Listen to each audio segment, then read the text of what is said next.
सफलता एक शब्द लेकिन अर्थ बहुत बड़ा।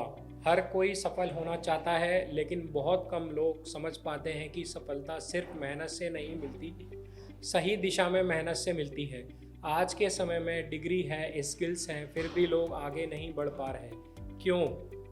क्योंकि समस्या बाहर नहीं, हमारी सोच के अंदर है। सफल लोग अलग नहीं होते, वो बस हालात से समझौता नहीं करते।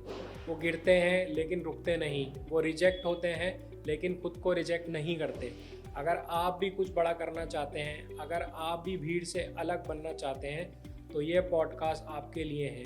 क्योंकि सफलता उन्हें मिलती है जो सीखते हैं, बदलते हैं और आखिर तक डटे रहते हैं। तो जुड़े रहिए, क्योंकि आज की ये बात आपकी सोच बदल सकती है।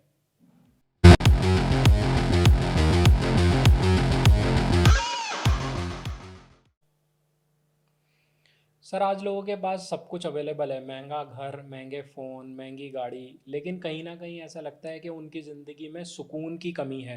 वो लोग सेटिस्फाई नहीं है अपनी ज़िंदगी से। तो how to make life satisfactory?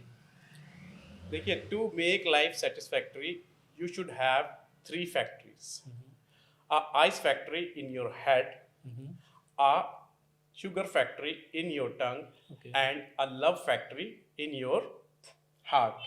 So if you have these three factories, the God will make your life satisfactory. Okay. इसका मतलब क्या हुआ? इसका मतलब यह है कि अगर आप अपने दिमाग को ठंडा रखेंगे, गुस्सा नहीं करेंगे, किसी के लिए बुरा नहीं सोचेंगे, तो आप की लाइफ में सेटिस्फेक्शन आएगा। ठीक है। अगर आप अपनी ज़बान से किसी को बुरा नहीं बोलेंगे, हमेशा मीठा बोलेंगे, अच्छी बातें बोलेंगे, तो आपका किसी से झगड़ा नहीं होगा, किसी से बुराई नहीं होगी, तो आपकी लाइफ में सेटिस्फेक्शन आएगा। इसी तरीके से third one is love factory. तो अगर आप किसी से बुरा, अपने दिल से किसी के लिए बुरा नहीं चाहेंगे, सबसे आप प्यार मोहब्बत करेंगे, तो believe me, your life will be satisfactory. बहुत अच्छा कहा आपने सर, बहुत अच्छी बात। सर, अगर लोगों के पास थोड़ा सा पैसा आ जाता है तो उन्हें ये लगने लगता है कि ज़िंदगी में हमसे ज़्यादा कामयाब कोई नहीं है। तो कामयाबी के असल मायने क्या हैं आपकी नज़र में? रियल में कामयाब कौन है? देखिए, मेरी नज़र में कामयाब आदमी तो वो है जिसको चैन की नींद से जो सोता है, वो सबसे कामयाब आदमी है। ठीक है। जो जिसकी माँ उस दुआओं में ये कहती है कि खुदा तूने मुझे ऐसा बेटा दिया है, तेरा बहुत शुक्र है, वो आदमी कामयाब है। ओके। अगर किसी के बाप का सीना उसकी वजह से चौड़ा है, तो वो आदमी कामयाब है। ओके। अगर आपके बहन भाई ये सोचते हैं कि अगर कोई अगला जन्म मिले तो मुझे यही बहन या यही भाई मिले, तो वो आदमी कामयाब है। अगर आपके बच्चे ये सोचते हैं कि मेरे पापा मेरे रोल मॉडल हैं और बड़े होकर मुझे ही अपने पापा जैसा बनना है, तो आप कामयाब हैं। अगर आपको देख के आपके पड़ोसी को मुस्कुराहट आ जाती है, तब आप कामयाब हैं। और लास्ट बट नॉट लीस्ट, अगर आपने अपनी लाइफ में किसी एक आदमी की भी लाइफ ट्रांसफॉर्म की है, ठीक है। तो आप कामयाब हैं। बहुत अच्छे सर, बहुत अच्छा मैसेज दिया आपने। सर, आपकी नज़र में बड़ा आदमी कौन है? देखिए, एक बड़ा आदमी बनना अच्छी बात है, पर एक अच्छा आदमी बनना एक बहुत बड़ी बात है। जी। तो लोग पैसा कमा के अपने आप को बड़ा आदमी समझते हैं, पर एक अच्छा आदमी अमीर आदमी के साथ साथ आपको एक अच्छा आदमी भी बनना है।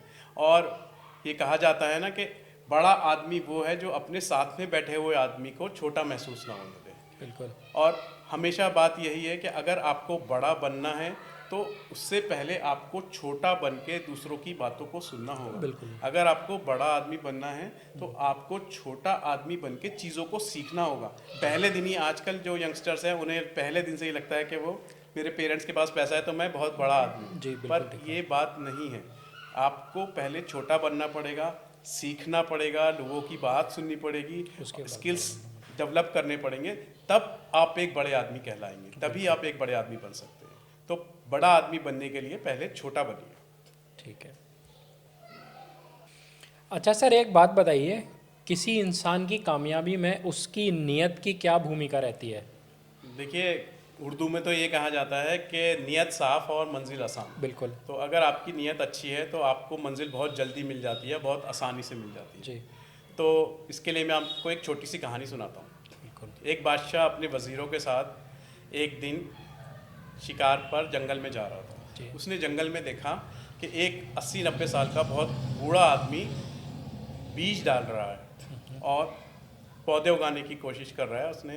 उसने उसको बुलाया और उससे पूछा कि अरे भाई, तुम्हारी इतनी उम्र है, तुम अब क्यों पौधे लगा रहे हो? जी। क्योंकि जब तक इससे तुम कुछ ये हासिल पौधे नहीं बड़े होगा। होंगे तब तक तो हो सकता है तुम रहोगे ही नहीं, ना तुम्हें इसका साया मिलेगा, ना तुम्हें इसका फल मिलेगा, ना इसके तुम्हें फूल मिलेंगे। जी।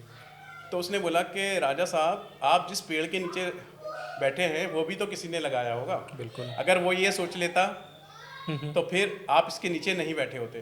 तो ये तो मैं दुनिया में मैं रहूँगा या नहीं रहूँगा, दुनिया तो रहेगी, तो मैं तो दुनिया की अच्छाई के लिए कुछ काम कर रहा हूँ, बिल्कुल। तो मैं इसीलिए पौधे लगा रहा हूँ। तो राजा सुनकर बहुत खुश हुआ और उसने बोला जय। जय। हाँ, जय का क्या जय का मतलब होता मतलब है है वाह। सर? वाह। तो ओके। उसने बोला वाह, क्या बात कही है। और उसका एक कोड वर्ड था राजा का कि जब भी मैं वाह बोलूं या जय बोलूं तो एक अशरफियों की थैली उस बंदे को दे दो जिससे मैं बात कर रहा हूँ। तो उसके फौजियों ने एक अशरफी की थैली उस बुढ़े को दे दी। ठीक है। उस बूढ़े आदमी ने कहा, देखिए अभी आप कह रहे थे कि ना ये मुझे फल देगा, ना फूल देगा, ना साया देगा, ये देखो इसने मुझे अभी से ही फूल फूल देना देने शुरू स्टार्ट कर कर दिया। दिए। जी। इससे बादशाह के फिर मुंह से निकला जय। अच्छा। तो फिर वजीर ने एक अशरफी की थैली निकाली और बूढ़े के हाथ में दे दी। ओके। तो उसने कहा वाह यार, तुम्हारी तो बातें बहुत अच्छी हैं। तो उसने कहा अभी आप कह रहे थे कि ना फल देगा ना फूल देगा, देखो फल भी आ गया और फूल भी आ फूल गया। भी आ गया। जी। बादशाह के मुंह से फिर निकला जय। ओके। फिर बादशाह ने कहा, अपने वजीर को इशारा किया कि ये बुड्ढा बहुत समझदार है, यहाँ से निकल चलो, नहीं तो ये हमारे खजाने खाली कर खाली देगा। कर देगा। तो जी। इसका मतलब क्या हुआ? इसका मतलब ये हुआ कि जो आपकी अगर नीयत साफ है, आप साफ, अपने फायदे जी। के लिए नहीं सोच रहे, आप किसी दूसरे के लिए सोच रहे हैं, तो तब भी आपका कहीं ना कहीं से कुदरती आपका फायदा होगा। और होता ये रहेगा। चीज़ मेरी आजमाई हुई है और आप भी इसको आजमा के देखिए। बहुत अच्छी बात कही सर आपने, और मैं इस चीज़ को अपनी ज़िंदगी में फॉलो करूँगा, ज़रूर फॉलो करूँगा। सर आजकल यंगस्टर में एक चीज़ देखी जा रही है कि वो लोग जल्दी सक्सेस पाना चाहते हैं, जल्दी कामयाब होना चाहते हैं, और मेरे हिसाब से ये चीज़ उनके लिए बहुत ज़्यादा ख़तरनाक है। तो आखिर ऐसा क्यों हो रहा है? वो इतनी जल्दी सक्सेस पाना क्यों चाहते हैं अपनी ज़िंदगी में?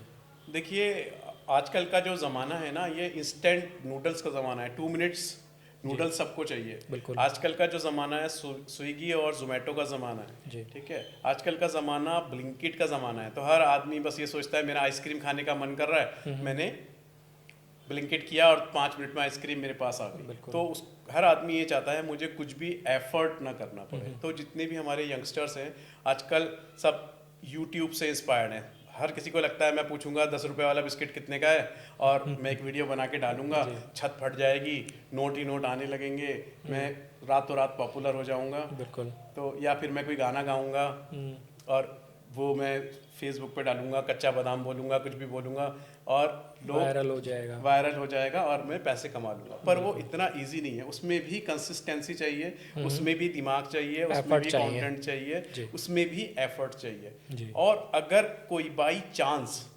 सक्सेसफुल हो भी जाता है, जैसे मैं कहता हूँ कि success is not by chance, success is by choice. तो जब भी आपको सक्सेस मिलती है, कुछ लोग ऐसे हैं कि उनको सक्सेस मिल गई। एक बंदा था, उसको केबीसी में 1 करोड़ रुपए जीत गया और उसके बाद फिर वो वापस सड़क पे आ गया। कोई लेडी थी, वो सड़क पर भीख मांगती थी, गाना उसका कोई हिट हो गया, उसने कुछ पैसे कमा लिया, उसके बाद फिर वो वापस सड़क पे आ गई। उसकी वजह क्या थी कि इंस्टेंट सक्सेस को भी हर आदमी सस्टेन नहीं कर पाता।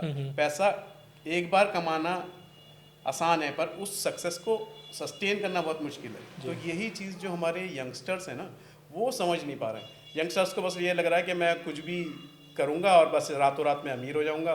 ना जो यंगस्टर्स हैं वो स्किल सीखना चाहते, ना यंगस्टर्स फाइनेंस नॉलेज लेना चाहते। बस उनको क्या है कि बस इंस्टेंटली कुछ भी ऐसा काम करूँ और पैसा ही पैसा आ जाए। ये चीज़ काफ़ी ख़तरनाक है।